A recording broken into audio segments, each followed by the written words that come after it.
Hello everybody and welcome back to the Determinants of Health.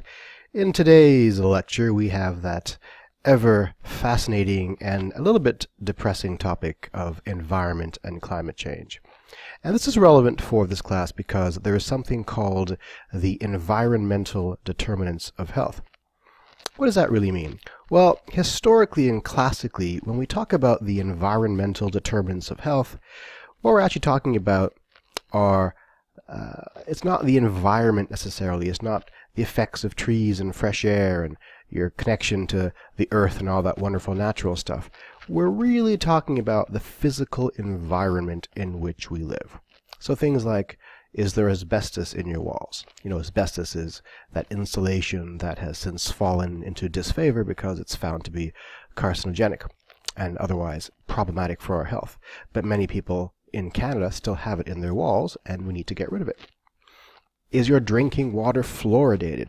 You probably know that most municipalities put fluoride in our water in order to reduce tooth decay. So that's a public health investment, and it's an aspect of our environment that contributes to our poor or good health. Is there lead on the paint in your walls? So there was a time when leaded paint was so common that children were eating the flecks of paint that fell off of the walls, and that was making them sick in a variety of ways. So some of the older homes still have lead paint, and we have a problem in Ferguson in the USA, you're probably aware of, where there's lead in the drinking water. Those are aspects of one's lived environment being problematic, and it contributes to their poor health. From the perspective of this class, where we're talking about the various ways in which the determinants of health interrelate, you can see how if you're poor, you're more likely to live in a home where there's lead in the paint, or more likely to live in a community where there's lead in the water, or less likely to live in a municipality where they fluoridate the waters, and things like that. So clearly, once again, poverty, gender, age, all these traditional markers of the human experience are contributing and interacting with one's environment to affect our health. But that's fairly obvious, right? What I really want to talk about instead of these traditional classical measurements of environment is a more profound topic. But if you want to learn more about these traditional public health aspects of the environmental determinants of health, I encourage you to watch this video, which is a little video made by the Polk County Public Health Department about their efforts to combat the environmental determinants of health. Instead, we're talking about this, probably the most important topic for the rest of your lives, I think. It may be an apocalyptic topic. It may be a topic that leads you to great depression and stress in your life. It doesn't mean you can ignore it, though. I believe that climate change will be the defining phenomenon that affects every aspect of your adult lives. So it's important that we get a grip on it right now. As I'm sure you all know, when we're talking about climate change, we're talking about the average global temperature of the Earth as it's changed over the last few centuries, and we think it's related to the changes in greenhouse gases in our atmosphere. So this graphic shows us that in the last 1,000 years or so, the CO2 concentrations in the air have increased alongside temperature change. So that tells us that there's probably a relationship between how much greenhouse gas there is in the atmosphere and how much the temperatures of our planet are increasing. And we think this is due to human activity, industrial activity, the emissions of these gases through our industrial usage, through our cars, even through our agricultural activities, cattle farming and things like that. We also know that this is going to continue to be a problem for at least another century and beyond. Even if we stopped producing greenhouse gases today, the latency effect means that all the stuff that we pumped into the air over the last few decades will continue to manifest as temperature change well into the future. So we could stop everything right now and still see temperature increases for at least a few years. That's troubling, isn't it? This is a photo that I took in one of my research endeavors into the rainforests of Guyana. I took this photograph in February of 2010 in a small Aberdeen village, population of about 100 people, maybe less. And this is a photo of their water source. This water they use for drinking, for bathing, for cooking, for cleaning, for everything. It's not usually this depressing looking. It's usually a flowing stream. But every couple of years or so, it diminishes down to the swampy muck that you see right now. The problem, though, is that traditionally, the diminishment of the stream is a predictable phenomenon. They know, going back centuries and generations, when to expect periods of drought, when to expect periods of low water availability, so you can plan for it. With climate change, these things are happening unpredictably, and that's one of the problems. So we can start to imagine what some of the health outcomes that these people are experiencing because this is their water source. Clearly, they don't have enough water to drink. The water they do drink probably is contaminated. It's possibly interacting with their sewage systems, and who knows what else. But as a result, the kinds of public health effects that we perceive in this community are fairly predictable, even though the actual water quality cycle is not predictable. We are attempting to understand the ways in which climate change affects human health, and there are a variety of pathways. So my goal for this presentation is to get us thinking about the pathways in which climate change affects human health and maybe some of the strategies for abating it. So some of the obvious ways is that climate change creates land degradation. Land degradation affects how we do agriculture. It affects people's movement. It affects the participation cycle, which affects the amount of fresh water we have. Climate change affects how our atmosphere is composed, which can affect how much ultraviolet radiation that we experience, and that of course affects our cancer rates and other negative health outcomes. All of this also affects the biodiversity in our ecosystem, the kinds of species that we still have living amongst us, the organisms in our ecosystems, the behaviors of vectors for disease, all of which have an impact on our health. So here are some sobering stats. Climate change is thought to have effects on water quality and quantity. So we think that in the next 30 years or so, we're going to see a doubling of people who live in water-stressed areas.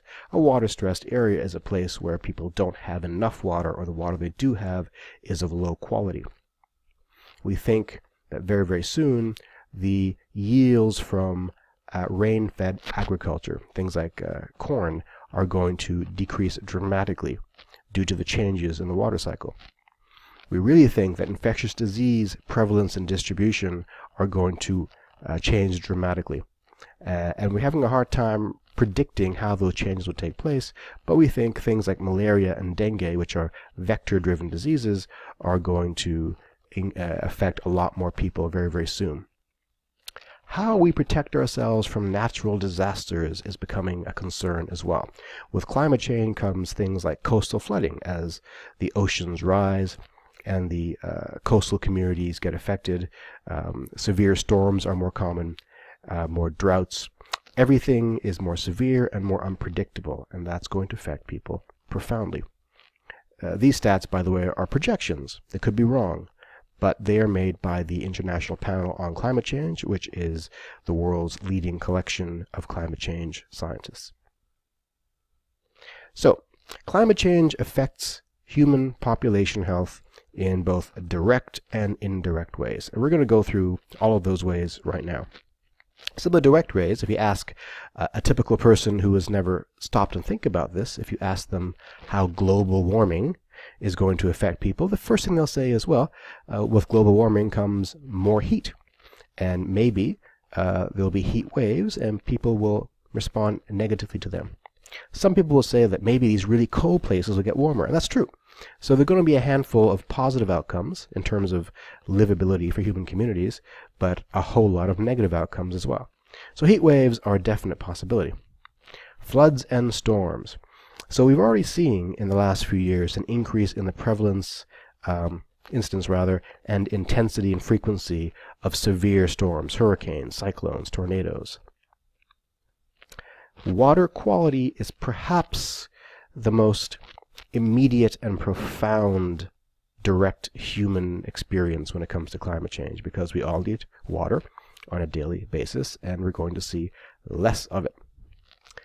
From an epidemiological point of view, the ways in which the changes in climate will affect human disease have to do with how it affects vectors, things that carry disease between us. These tend to be other organisms in our ecosystem.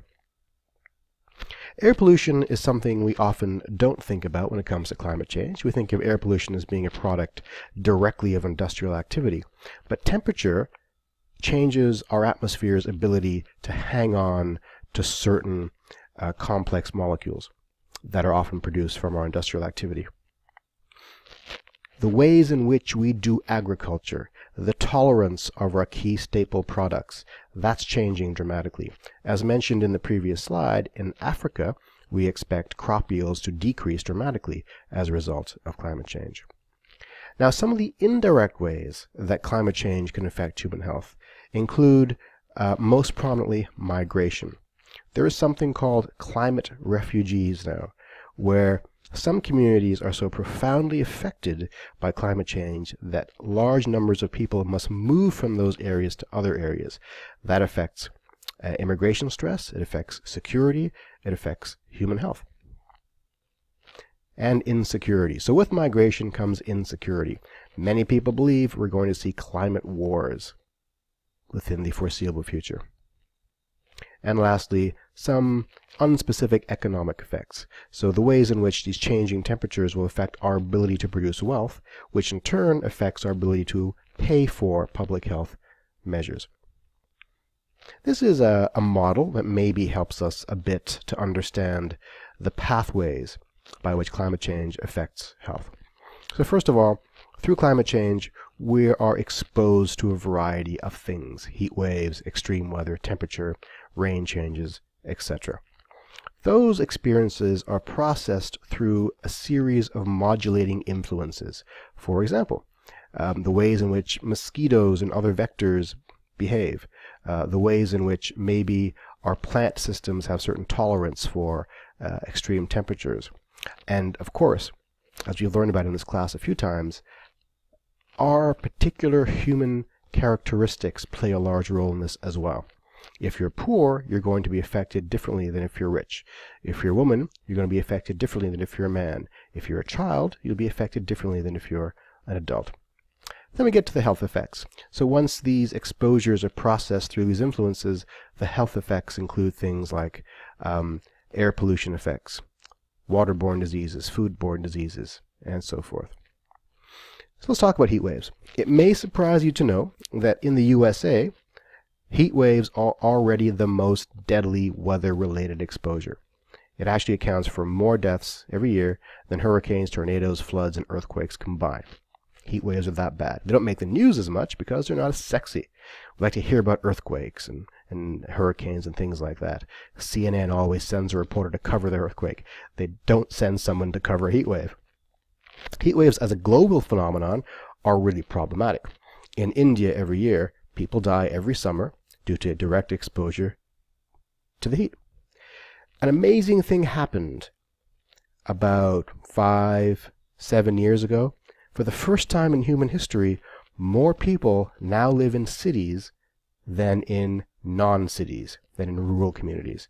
We are now an urban species. Why is this relevant? Because cities don't have as much cover from heat waves as do non-city environments. Cities are made of concrete, of artificial constructs. They don't have natural cover. They don't have soil at our feet that absorbs heat. They don't have trees to give us shade. So if you are poor and homeless living in a city, you are directly exposed to direct sunlight and are more likely to have ill effects and possibly die. So we have this close relationship now between urbanization, climate change, heat wave exposure. Floods and storms. So remember that most cities, most people in the world live on the coast, Why? Because historically, if you live on the coast, that's where the ships come. That's where trade takes place. That's where you get your jobs. That's where the economy blossoms. So the human animal, again, is not just an urban species, we're a coastal species. But the coasts are particularly susceptible to rises in ocean depth. As a result, coastal flooding is a problem. Now, because of our construction patterns of the last few decades and centuries, there's a lot less natural protection of the coast. There's more erosion. To protect against erosion, we need trees with root systems that hold in the soil. We haven't got that, so bits of our coasts are being disintegrated as well. Also, at a global level, the poorest people live closest to the water. Think about your images of shanty towns and poorly constructed settlements. They tend to be beach-dwelling environments. Obviously, we're not talking here about tourist beaches in Miami or the Dominican Republic. We're talking about genuinely impoverished people in Sri Lanka or in Indonesia. So we think that flooding will affect hundreds of millions of people in the next few decades. Hundreds of millions of people. Already in places like the Ganges Delta or the Nile Delta, we have annual flooding that makes people homeless at the tune of tens of thousands of people every year. And you may ask, why don't these people move then? Because they're too poor. They can't move. So that's only going to increase. There's inadequate drainage in poor cities. What does that mean? Well, if there isn't sufficient wealth, you haven't got a complex enough sewer and drainage system to account for the increase in flooding. So a great amount of infrastructure damage is going to take place. As a result of all these factors, in instances of flooding and of sea level rise, it is the poor who will suffer the most. The poor live in less secure structures. The poor live in more exposed areas. So you may remember the Asian tsunami of 2004. During the Asian tsunami that affected Sri Lanka, Thailand, Indonesia, it was the poor on the coast who were really hardly hit. Now, at the time, I wrote a paper suggesting that if such an event had happened in North America, we would not have seen the same amount of damage, because in North America, they would have been the ability to move resources quickly from richer areas to poorer areas. And this is very much an effect of poverty. In Asia, that ability was not there. There were no resources to move. I was wrong. I was very wrong, as we found out during Hurricane Katrina. So during Hurricane Katrina, the wealthiest nation in the world, the United States, saw New Orleans destroyed by this hurricane, and they were not able to mobilize their resources in time to save the city. So, if it can affect the wealthiest nation in the history of the world, it can definitely affect everybody else.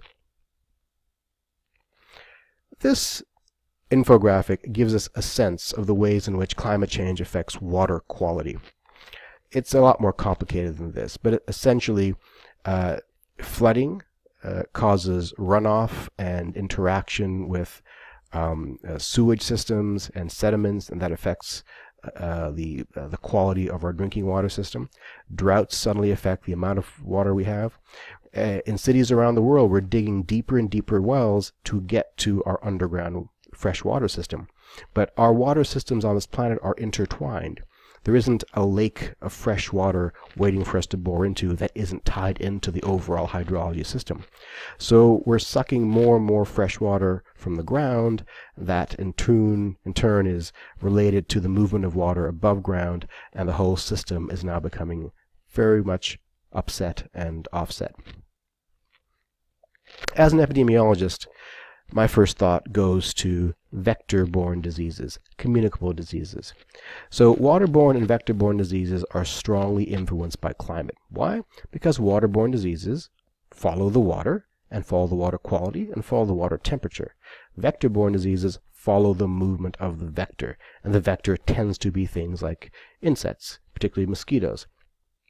So more global warming makes new habitats for mosquitoes in more areas. So we expect malaria to spread across the globe, dengue to spread across the globe, and other diseases of that nature. As people move to flee places that are affected by climate change, they become more crowded, they become more vulnerable, and we expect certain diseases to spread even faster. So increased population density makes the probable spread of disease more so. Every year, undernutrition already kills a lot of people. Now, water quality changes is going to increase that number. Diarrhea kills several million a year, and it's one of the biggest killers of children every day. Diarrhea is a climate change disease. How? Because climate change affects water quality. Water quality is what gives us diarrhea. So a lot of the diarrheal stats we see around the world are directly related to the changes in precipitation patterns.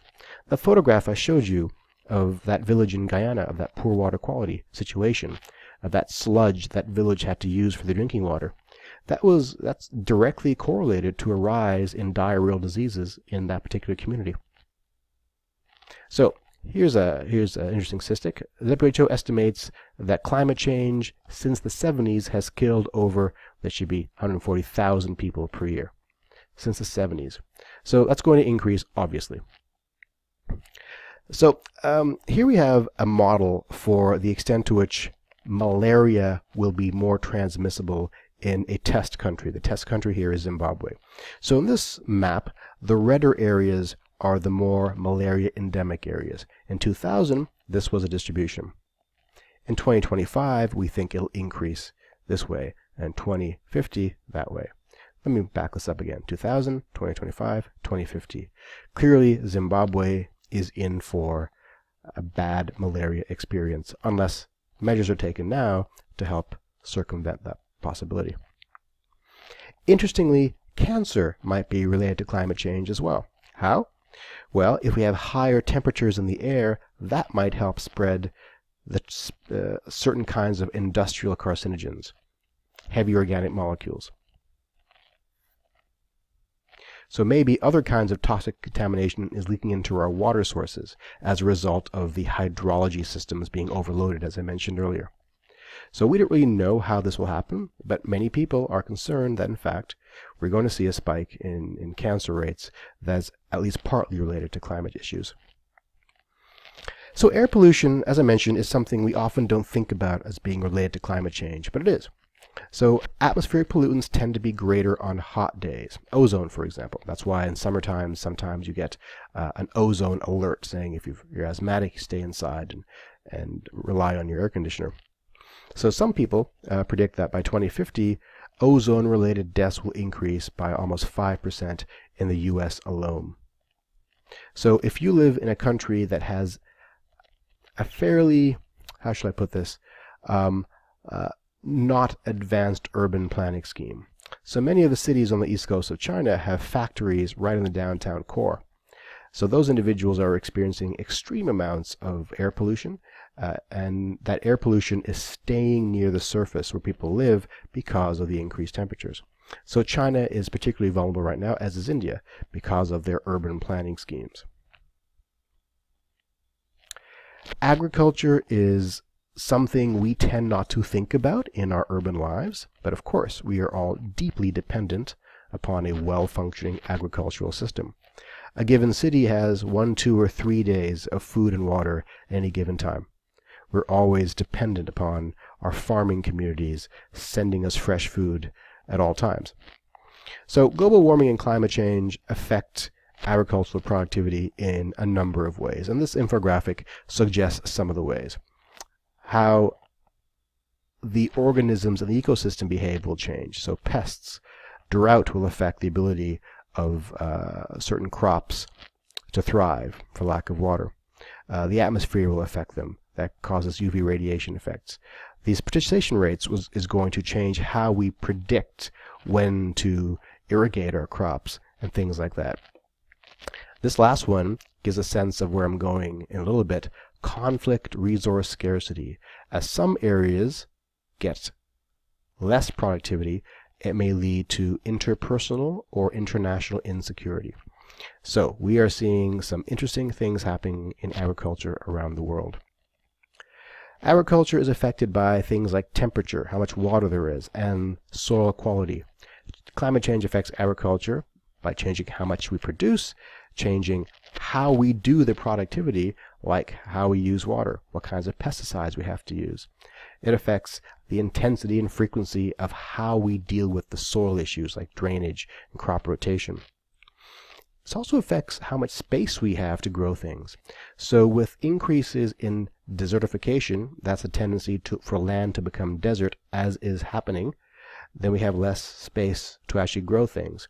Keep in mind that we have a strange new trend that's happened in the last 100 or 200 years of people living on arable land. Historically, human beings lived on bad land and we farmed the good land. But with the Industrial Revolution, suddenly land is worth more if we build things on it. Like when I was growing up in downtown Toronto, Markham was all cornfields. Now it's all shopping malls, strip malls, because it makes more economic sense to turn those cornfields into urban economic space.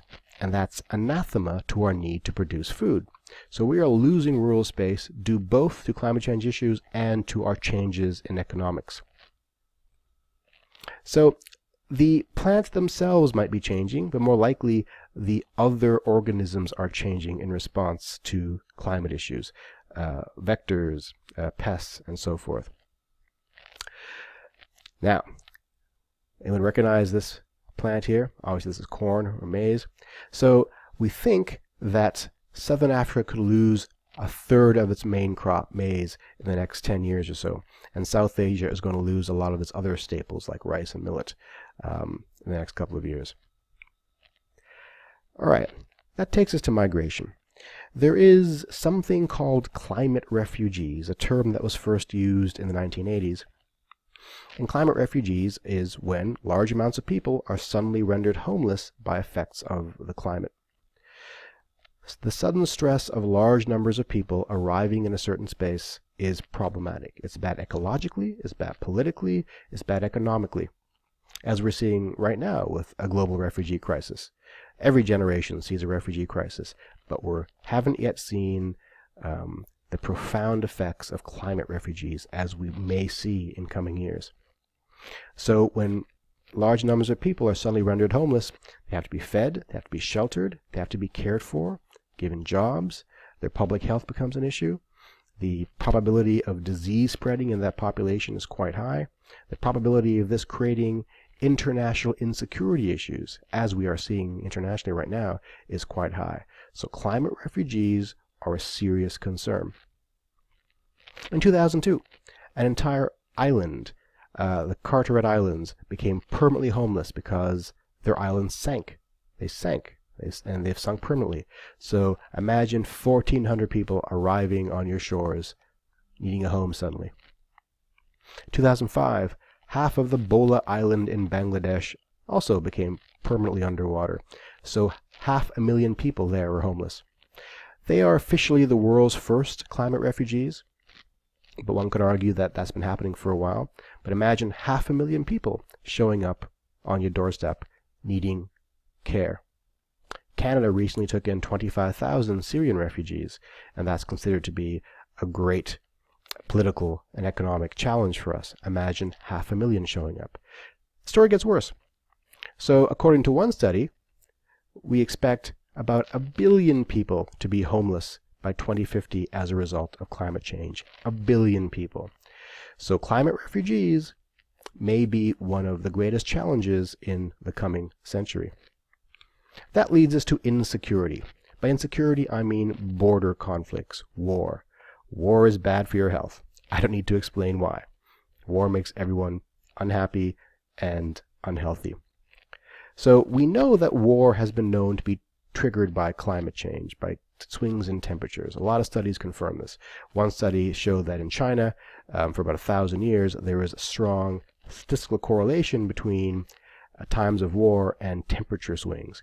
Probably has to do with the availability of water. In fact, in 2003, Israel and Lebanon almost went to war over access to the water basin from the Hizbani River. There was an important report put out by the Pentagon in 2007 that suggested that the biggest security challenge to the USA in the coming century isn't terrorism, isn't nuclear war, it's the threat of climate refugees. So in fact, what they advocate is that the United States rephrase its security policies to be responding to threats as a result of people showing up at their door who have been rendered homeless by climate change. And a report by Princeton University suggested that war is the central problem for the USA with relation to climate change in the coming century. Okay, that takes us to economic effects. So the ways in which climate change can affect a community or a nation's wealth are complicated, but pretty straightforward. Here's an example. So a study in 2008 suggests that coral bleaching can lead to the world's fisheries collapsing. Coral bleaching is when ultraviolet rays affect coral heads. So right now, the Great Barrier Reef around Australia is in a bad shape. Some people say it's mostly dead now due to climate change issues. This is a case study put out by the Department of Ecology of Washington State, and they suggested that due to climate change, they're going to have a lot of new costs. For example, to fight wildfires will cost them $75 million. Tourism recreation will diminish. Water price increases will cost them almost $1 million. They're going to lose about $6 million per year because their cows won't produce as much dairy products. They'll have to spend $50 million to protect or shore up their shorelines as a result of erosion, etc.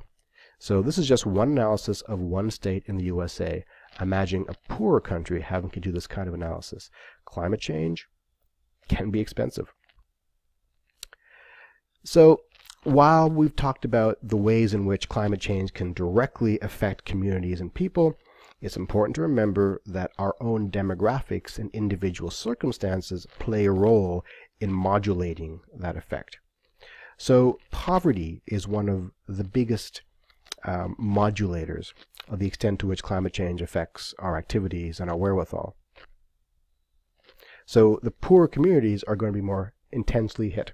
Poor communities already have low water quality, already suffer from high rates of diarrhea, and we think they're going to increase even more so. So in this projection suggests that in Peru, diarrhea increases 8% for every 1% of temperature increase, due almost entirely to increases in the impoverished population. It's not a fair distribution of health impacts. Maybe you've seen this kind of graph before, but this shows us a mutated picture of the globe where the bigger the country, the more the effect it's seen. So this top image shows us where the greenhouse gas emissions are coming from. They're mostly coming from North America, Europe, and China. They're not at all coming from South America or Africa, but the effects, the mortality effects, the death, is being disproportionately affected or felt in Africa and South Asia. So the poorest parts of the world, the places that are least responsible for creating this problem, are the places that are most bearing the burden of the problem. So it is fundamentally unfair. A determinant of health when it comes to climate change is poverty, race, geography, etc. And maybe even gender. So globally, women and men have different experiences. Women tend to manage household economics. Men tend to handle external economics, meaning they work and bring in the money, and the women determine how the money is spent within the home. That's obviously not universal. That's just a trend that we see in many parts of the world.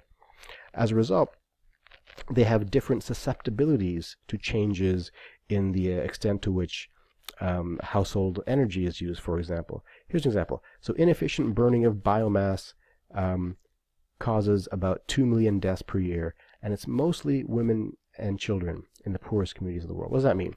Well, the inefficient burning of biomass refers to burning wood or dung, which is how the poorest people in the world cook. And in many parts of the world, this is done in a closed home, producing all sorts of bad toxins in the home, and leads to a lot of death. It's almost entirely borne by the women and sometimes the children. What does this have to do with climate change? Well, with climate change issues, these individuals are more likely to use these low-quality fuels. This graph shows us that already women and men experience diarrheal diseases differently. So women have more diarrheal deaths than men. The trend seems to be slightly changing, but that seems to be the global trend that we're seeing here. Remember, diarrheal diseases are closely linked to climate change already. Takeaway message here is it's unclear how they're different, but it seems that women and men are affected by climate change in different ways, mostly having to do with our economic roles being different, and mostly having to do with our vulnerability in society being different.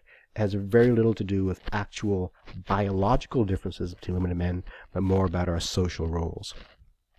So in summary, climate change is a global phenomenon, obviously, but it affects different regions differently. It's arguably positive in some parts of the world, maybe even North America, as our Northwest Passage opens up. That improves our economics, possibly. But in most parts of the world, it's a negative thing. It's affecting human health in a negative way via the pathways we've discussed: water quality, agriculture, direct effects, etc. There are multiple pathways to affecting human health. The kinds of things that people tend not to think about are the refugees and the insecurity angle. But those, I believe, are going to be the most noticeable and profound in coming decades. Sadly, the poorest and most vulnerable are the ones who suffer the most. And this is a truism that applies to a lot of things in the world, not just climate change. It's unfortunate, but it's true. And it's happening now. This is not something for the future. It's happening now. I want to double down on a comment I made earlier about the latency effect. It's something that we tend not to consider, and that politicians tend not to consider.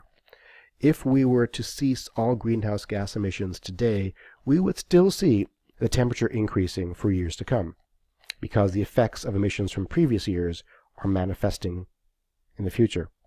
That's not to say we shouldn't stop these things. It's just to say that don't expect instantaneous change. This is a long-term problem requiring a long-term solution. On that depressing note, I will leave you now. Till next time.